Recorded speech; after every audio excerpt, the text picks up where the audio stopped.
नमस्कार, आप देख रहे हैं फुल वॉल्यूम। मैं हूं वंदना और मैं स्वागत करती हूं आप सभी का हमारे वीकली एस्ट्रोलॉजी शो तकदीर में। मेहनत बड़ी या किस्मत, इसका जवाब शायद ही कोई दे पाएगा, लेकिन अगर किस्मत और मेहनत साथ हो जाए तो ये किसी भी इंसान की तकदीर बदल सकते हैं। तो देर किस बात की, आप मेहनत करते जाइए, आपकी तकदीर हम संवार देते हैं। तो चलिए शुरू करते हैं किस्मत का शो तकदीर, जहां हम आपको बताएंगे 12 राशियों का हाल और साथ ही वास्तु दोष के बारे में भी।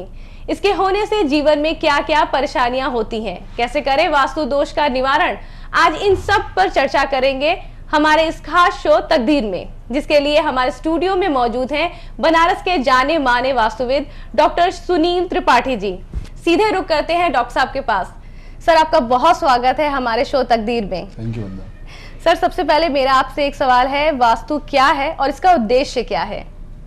देखिए, वास्तु के बारे में मैं बताना चाहूँगा वंदना। वास्तु ज्योतिष का ही एक अंग है, जिस ज्योतिष को हम बहुत समय पहले से जानते रहे हैं। वास्तु बीच में थोड़ा विलुप्त हुआ था, बट इसके बारे में आपको वेदों में, पुराणों में हर जगह इसका संग्रह है और वास्तु के बारे में बताया गया है। वास्तु एक, आप इसको मॉडर्न भाषा में कह सकते हो कि it's one type of science of living. आप कैसे एक्ट करते हो, कैसे बैठते हो, कैसे उठते हो, कैसे खाते हो, कैसे पीते हो और कहाँ रहते हो। वास्तु का जो शाब्दिक अर्थ है हमारे यहाँ एस्ट्रोलॉजी में बताया गया है, वसति इति वास्तु, यानी आप जहाँ बसते हो वास्तु है, जहाँ आप घर बनाते हो वही वास्तु है। वास्तु का उद्देश्य जो है, चूँकि अकॉर्डिंग टू एस्ट्रोलॉजी और वेदों पुराणों में लिखा गया है ऐसा कि वास्तु पुरुष हमारे हर भूखंड में व्याप्त है, चाहे आपका एक छोटा सा कमरा हो या बहुत बड़ा हवेली हो, हर भूखंड में वास्तु पुरुष व्याप्त है। उसकी संरचना कुछ इस तरह से है, वो अधोमुख स्थिति में है। वास्तु पुरुष का जो शर है वो ईशान की तरफ है, जिसको मर्म स्थान कहा गया है। इसीलिए लोग कहते हैं कि ईशान को हमेशा हल्का रखना चाहिए। वास्तु पुरुष का सर ईशान में है और पैर नैऋत्य की तरफ है। अधोमुख अवस्था में वास्तु पुरुष हैं। उसमें आप देखेंगे तो एक चतुष्षष्ठी चक्र देखा होगा आप लोगों ने वास्तु का, कभी कुछ इस तरह का मैप देखा होगा तो उसमें 64 चक्र होते हैं, जिसमें अलग अलग 64 खाने होते हैं, जिसमें 45 देवी देवताओं का वास है। उन 64 खानों में देवी देवताओं का वास है, लेकिन कुछ देवी देवता जैसे ब्रह्म स्थान, बीच में 4 खाने में, बीच में ब्रह्मा जी बैठे हुए हैं तो उनका 4 खाना। इसी तरह से कुल 45 देवी देवता उस चतुष्षष्ठी चक्र पे निवास करते हैं। तो हर भूखंड में उस 45 देवी देवता का जो चतुष्षष्ठी चक्र पे हैं, हर भूखंड में उनका स्थान है। और उस देवी देवता, उन अलौकिक शक्तियों को ध्यान में रखते हुए, जैसे जहाँ ब्रह्मा है, जहाँ इंद्र है, जहाँ कुबेर है, जहाँ अग्नि है, जहाँ वायु है, तो इन सभी देवी देवताओं को ध्यान में रखते हुए जो उनकी प्रकृति है, प्रकृति के अनुसार व्यवहार करना ही वास्तु का उद्देश्य है। अगर उनके हिसाब से आप घर का कंस्ट्रक्शन कराते हो, घर का साज सज्जा रखते हो और घर में जो भी कार्य करते हो, आप उन सभी देवी देवताओं को और वास्तु पुरुष के अंगों को ध्यान में रख के करते हो, तो आपको हमेशा ईश्वरीय सुफल प्राप्त होता है। डॉक्टर साहब, क्या ऐसा भी है कि शहर और मोहल्ले का चयन भी वास्तु के हिसाब से किया जाए, और अगर ऐसा है तो उसकी विधि क्या है? जी वंदना जी, बहुत अच्छा क्वेश्चन है ये, और चूंकि इस पे फोकस करना बहुत ज़रूरी था, बहुत सारे लोग इसके बारे में नहीं जानते हैं। जी बिल्कुल। हमारे वहाँ एस्ट्रोलॉजी में भी यह है, वर्णित है, और वास्तु के जितने भी ग्रंथ हैं सब में काकड़ी विचार का एक, इसको काकड़ी विचार बोलते हैं। कि आप जब किसी भी मोहल्ले या शहर या गाँव का चुनाव करते हैं, ठीक है, तो सबसे पहले ये देखना होता है कि हमें वह जगह शूट करेगी कि नहीं करेगी। तो आपकी जो नाम राशि है, पहले मैं बता दूं कि राशि का विचार इसमें जरूर करेंगे कि, लेकिन नाम के हिसाब से करेंगे, ना कि कुंडली की जो आप चंद्र राशि देखते हो उसके हिसाब से नहीं। आपकी जैसे आप वंदना जी हैं तो वंदना जी का जो राशि है ना, तो नाम, मैं सुनील हूं तो मेरी कुंभ राशि है, तो उसके अकॉर्डिंगली कुंभ के हिसाब से विचार करेंगे, नाम के हिसाब से विचार करेंगे। नाम राशि के हिसाब से पहला विचार होता है। उसका एक श्लोक भी है, यद्भंग द्वैकंग सुतेश अधिकंग मितमसौ ग्राम शुभो नाम भात, यानी आपकी राशि से अगर 9, 5, 11 और 10 आता है, कहाँ की राशि, जहाँ आप बसने जा रहे हो, जैसे आप जहाँ भी जो भी क्षेत्र, जैसे आप दशाश्वमेध, गोदौलिया, या आप कहीं कोई भी जगह है ना, महमूरगंज, सिगरा, कोई भी जगह है, तो उसकी जो राशि है, सिगरा की जो राशि है वह आपकी राशि के अकॉर्डिंगली कितना सूट करती है। 2, 9, 5, 11, 10 आता है तो ज़्यादा शुभ होता है। इसी तरह से उसमें एक और विचार है, कई काकड़ी में कई विचार हैं, कई श्लोक हैं। जैसे अर्थ का विचार करते हैं कि ठीक है, यहाँ शुभता तो होगी, यहाँ हमारे साथ कोई मिस हैपनिंग नहीं होगा, यहाँ हम ठीक होंगे, स्वस्थ होंगे, बट क्या हमें अर्थ लाभ मिलेगा यहाँ से, धनोपार्जन हम यहाँ से कर पाएंगे कि नहीं। जैसे आप कहीं व्यवसाय करने जा रहे हो, ठीक है, तो उसमें व्यवसाय तो करने जा रहे हो तो वहाँ पे सबसे ज़्यादा पहला उद्देश्य आपका होता है कि नहीं वहाँ पे हम कितना अर्न करते हैं, तो उसके लिए हम अर्थ का विचार करते हैं। अर्थ का विचार भी काकड़ी के हिसाब से होता है। उसका श्लोक भी है, स्वयं वर्गं द्विगुणं विधाय पर वर्गाढयं गजई शोषितम, यानी अगर आप अपने वर्ग, जैसे आप वंदना हो तो वंदना य र ल व, य वर्ग है आपका, इसी तरह से अ क च ट प य स 8 वर्ग हैं। इन वर्गों के हिसाब से कैलकुलेशन होता है। अच्छा।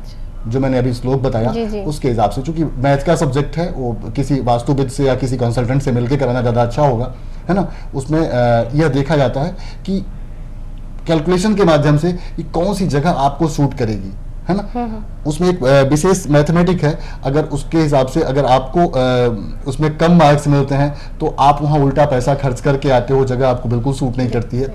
उसमें अगर ज़्यादा मार्क्स आते हैं तो वो आपको लाभ देता है, ठीक है। तो काकड़ी का बहुत महत्व है और मैं चाहूँगा कि जो भी आपके दर्शक हैं फुल वॉल्यूम के, वो इस चीज़ को हमेशा ध्यान रखें कि जब भी कहीं नया घर या नया व्यवसाय स्टार्ट करने जा रहे हैं तो वह काकड़ी विचार का जरूर ध्यान रखें, क्योंकि इससे ही सारा कुछ जुड़ा होता है। मैं तो कहूँगा कि वास्तु की शुरुआत यहाँ से होनी चाहिए। डॉक्टर साहब, मैं जानना चाहूंगी कि वास्तु के हिसाब से किस राशि को कौन सी दिशा सूट करती है? Right, it's very nice question.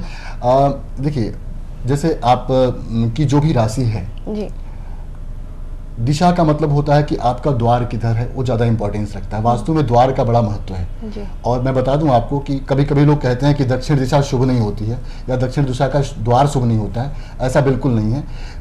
द्वार में आपने दक्षिण दिशा में द्वार कहाँ पे, उसका प्लेसमेंट कहाँ पे किया है, इसका बहुत महत्व है।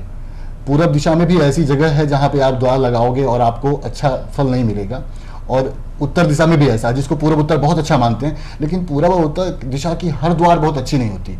हाँ, यह जरूर है कि दक्षिण दिशा में एक जगह ऐसा है जो यम की जगह है, जो तकरीबन मध्य स्थान है दक्षिण का, वह सबसे खराब मानते हैं, वहाँ पे मृत्यु का आशंका होता है।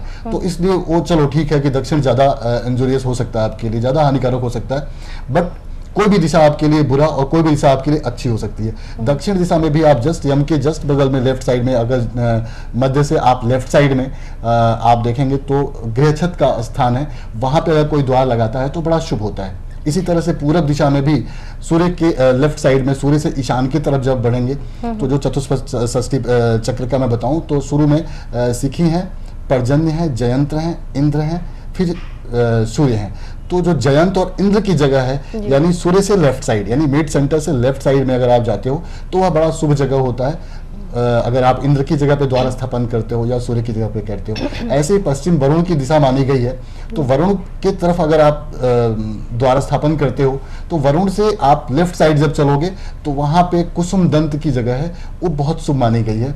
उत्तर की दिशा में द्वार थोड़ी ज़्यादा एरिया मिलती है हम लोगों को, चूँकि वहाँ पे 3 ऐसे पार्ट्स हैं, कुबेर, सोम, भल्लाट, जो यहाँ पे हम द्वार स्थापन कर सकते हैं, जो मध्य से पश्चिम की तरफ बढ़ते हैं। एग्जैक्टली मध्य में कुबेर का स्थान है, उसके बाद सोम और भल्लाट का जो स्थान है चतुष्षष्ठी चक्र में, तो वहाँ से जब लेफ्ट आप जाते हो यानी वायव्य की तरफ, तो वो जगह बहुत शुभ होती है, वहाँ पे द्वार स्थापन करना चाहिए। अब आपने क्वेश्चन किया था कि राशियों के हिसाब से, इसमें यह है कि कुछ द्वार जैसे दक्षिण दिशा वैश्य वर्ण के राशियों के लिए बहुत शुभ है।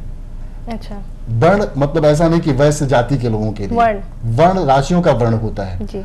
जैसे पूरब दिशा हमेशा ब्राह्मण वर्ण की राशियों के लिए बहुत शुभ माना गया है, दक्षिण दिशा जो है वैश्य वर्ण के लिए, पश्चिम दिशा शूद्र वर्ण के लिए, और उत्तर दिशा क्षत्रिय वर्ण के लिए। मैं बता दूं, शुद्ध वर्ण से मतलब शूद्र का नहीं है। जैसे शुद्ध वर्ण में हमारे वहाँ नाम के हिसाब से जो आपका वर्ण राशि होगा, जैसे मिथुन, तुला और कुंभ, ये शुद्ध वर्ण राशियां हैं। इन लोगों के लिए पश्चिम दिशा का दरवाजा बहुत सूट करेगा। वैसे ही दक्षिण दिशा, तो आप इसको कैटेगराइज करना है तो राशियों को आप दक्षिणावर्ती क्रम में लिख लें। जैसे मेष पूरब का हो गया, दक्षिण का हो गया, मिथुन उत्तर का हो गया, इसी क्रम में आप आगे कर्क उत्तर हो गया, अगेन फिर पूरब का नंबर आएगा, दक्षिण का नंबर आएगा। इस तरह से आप कैटेगराइज करके आराम से वर्ण जान सकते हो कि कौन सी राशियों का कौन सा वर्ण है, और उसके हिसाब से आप द्वार स्थापन करें और उस दिशा को फॉलो करें, उस दिशा में जिसमें आपका जो आपके लिए लाभकारी है। अगर आप मकान बनवाते हो या उस दिशा की शॉप लेते हो या कुछ भी तो बहुत ही फायदेमंद होगा और अच्छा रिजल्ट आएगा। डॉक्टर साहब, मैं आपसे जानना चाहूंगी कि वास्तु में देखा गया है ईशान कोण का बहुत महत्व होता है, ऐसा क्यों? बिल्कुल बंदना, बहुत अच्छा क्वेश्चन है। ईशान बहुत सेंसिटिव प्लेस होता है वास्तु में। ऐसा कहा गया है क्योंकि वास्तु पुरुष का सर वहाँ पे, सिर वहीं पे होता है, ईशान में ही होता है, तो उसको मर्म स्थान भी कहा गया है। दूसरा, मैंने अभी आपको थोड़ी देर पहले चतुष्षष्ठी चक्र के बारे में बताया, जिसमें बहुत सारे देवी देवताओं का निवास होता है। तो ईशान में जो पूरब की दिशा का पहला स्थान है, जो ईशान कहते हैं जिसे, वह सिखी का स्थान है। सिखी का मतलब शंकर। अच्छा। तो भगवान शंकर का स्थान है, वहाँ पे कभी शौचालय जैसी चीज़ों का निर्माण नहीं करना चाहिए। और चूंकि वास्तु पुरुष का सर है वहाँ पे, इसलिए वहाँ पे बहुत हैवीनेस नहीं होनी चाहिए, जैसे सीढ़ी इत्यादि का निर्माण या बहुत सारा क्लटर जैसे घर का सामान वहाँ पे नहीं होना चाहिए। वहाँ पे पूजा का स्थान, जल का स्थान इसीलिए बताया गया है। और दूसरी बात ये कि हमेशा उसको हल्का रखना चाहिए, जिससे भाई सर है तो एक मर्म स्थान हुआ, और उसको जितना आप हल्का रखोगे उतना ही शुभ फल मिलेगा। ईशान खराब होने का मतलब कि वास्तु पुरुष का जहाँ सिर है वहीं पे दुर्व्यवहार हो रहा है, या भगवान शंकर का जो स्थान है वहाँ पे कुछ खराब हो रहा है, तो जाहिर सी बात है ईश्वरीय फल का लाभ नहीं मिलेगा और कुछ खराब हो सकता है, और खराब होता भी है। डॉक्टर साहब, स्टूडेंट वास्तु के मुताबिक स्टूडेंट्स का स्टडी रूम कैसा होना चाहिए? Right, it's a very right question. चूँकि देश के भविष्य हैं हमारे स्टूडेंट, उनके बारे में जानना बहुत ज़रूरी है। देखिए, स्टूडेंट्स का जो रूम होना चाहिए वो पूरब या उत्तर में हो या ईशान में हो। उत्तर साइड ईशान से सटा हुआ हो, या ईशान से सटा हुआ पूरब साइड हो सकता है। देखना यह है कि आपका जो बैठने का तरीका है वो कैसा है। पढ़ाई करते समय पीछे वाल होनी चाहिए, स्टूडेंट्स के बिल्कुल सामने वाल नहीं होना चाहिए, एकदम आपका टेबल बिल्कुल वाल से स्टिक नहीं होना चाहिए। अच्छा। इससे क्या होता है कि फ्रेश आइडियाज़ नहीं आती हैं। दूसरी बात, पढ़ते समय हमेशा फेस या तो पूरब की दिशा में हो, या तो उत्तर की दिशा में हो, या तो ईशान में हो। कभी पश्चिम दक्षिण ऐसे नहीं बैठना चाहिए, ठीक है। और इस बात का भी ख्याल रखना चाहिए कि घर जिस समय बच्चा पढ़ाई कर रहा हो, बच्चे के सामने कोई शीशा तो नहीं है। अगर बच्चे के सामने कोई मिरर है तो वो क्या करता है कि वर्कलोड को डबल कर देता है। अच्छा। ठीक है, तो वो बड़ा खराब रिफ्लेक्शन होता है। जिस तरह से बेडरूम में शीशा वर्जित है, उसी तरह से इसमें भी बहुत दोषपूर्ण होता है कि कोशिश ये करना चाहिए कि बच्चे के कमरे में कोई शीशा इत्यादि ना हो। और बच्चों को जो टेबल है बच्चे का, उस पर बुक्स का बहुत क्लटर ना हो, आमतौर पे जो कि होता है स्टडी रूम में। कंफ्यूजन, इससे क्या होता है कि बच्चे हमेशा कंफ्यूज होते हैं। उनके पास 10 सब्जेक्ट का विषय 10 विषय है, उसमें 5 सब्जेक्ट का बुक रखा हुआ है, और उसमें से क्या होता है बच्चा एक चीज पढ़ रहा है, दूसरे पे उसका अननेसेसरी ध्यान जाएगा कि मैंने वो चीज कंप्लीट नहीं किया है, तो बच्चा हमेशा कंफ्यूज होगा और उसका जो कॉन्सेंट्रेशन है वो वीक हो जाएगा। इसलिए हमेशा इन चीज़ों का ख्याल रखना चाहिए। बच्चा के सामने हमेशा खुला हुआ एरिया होना चाहिए, बच्चे का फेस पूरब और उत्तर की दिशा में होनी चाहिए, और शीशा नहीं होना चाहिए सामने, एटमॉस्फेयर ठीक होना चाहिए, बहुत शोरगुल नहीं होना चाहिए, इस बात का ध्यान रखना चाहिए, है ना। बहुत बहुत धन्यवाद सर, आप हमारे स्टूडियो में आए और वास्तु के बारे में इतनी सारी कुछ चीजें बताई हमें। Thank you so much sir. Thank you very much. तो ये था हमारा आज का बेहद ही खास प्रोग्राम तकदीर। अगर इस शो से जुड़ा कोई सवाल या सुझाव आप हमें देना चाहते हैं तो आप हमें इस नंबर पर कॉल कर सकते हैं, या फिर चाहें तो हमें मेल कर सकते हैं fullvolume@in.com पर। अगले हफ्ते फिर मिलेंगे एक और खास विषय के साथ, तब तक के लिए नमस्कार।